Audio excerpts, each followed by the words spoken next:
المواقع ديال اقليم ازيلال بعد الانتقال ديالك للوداد البيضاوي، كيفاش جاك الانتقال للوداد البيضاوي بعد ما كان العرض ديال الرجاء البيضاوي؟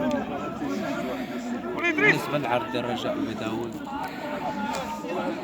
كلشي كيعرف بان ما كملش عدم تفاهم الرئيسي السي فيصل مع رئيس فريق الرجاء البيضاوي، ومن بعد جا العرض ديال الوداد البيضاوي، والمهم كان حلم متحقق،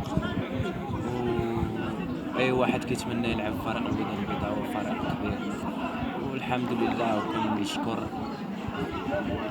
الساكنه ديال ازيلال، الجمهور ديالها اللي كان كيساندني ديما، وكنشكر مدرب الفريق السي فتحي اللي كان ديما معايا وكيدعمني، والمكتب المسير السي فيصل، السي بيدان والسي الحسين، كنشكرهم كاملين. كنشكر الجمهور اللي كان ديما كيساندني وديما كيوقف معايا. الحمد لله حلم متحقق، وكنتمنى القادم يكون احسن ان شاء الله. اول مقابله لعبتيها البارح مع الوداد البيضاوي، مقابله وديه مع الفتح، كيفاش كتشوف راسك وسط كبار الكره في المغرب؟ الحمد لله لعبت 30 دقيقه، كندير داكشي اللي كنعرفو، الحمد لله ربي ما كيخيبنيش، وكنتمنى يكون كما قلت لك القادم احسن ان شاء الله.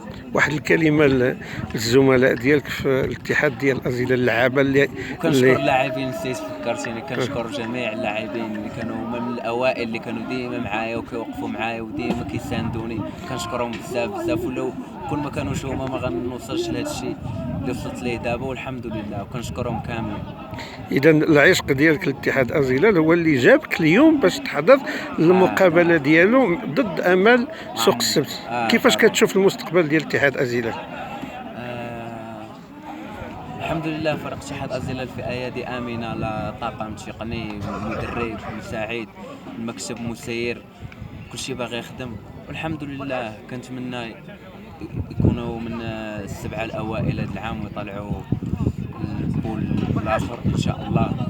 واتحاد فريق اتحاد ازيلال عطاني الشيء الكثير، وكنشكرهم جميعا. واش غنشوفوا عصام الشويخ بعد مستقبلا في اقليم ازيلال؟ ضروري ان شاء الله، ضروري، لماذا ضروري ان شاء الله. يلا شكرا سي عصام، شكرا.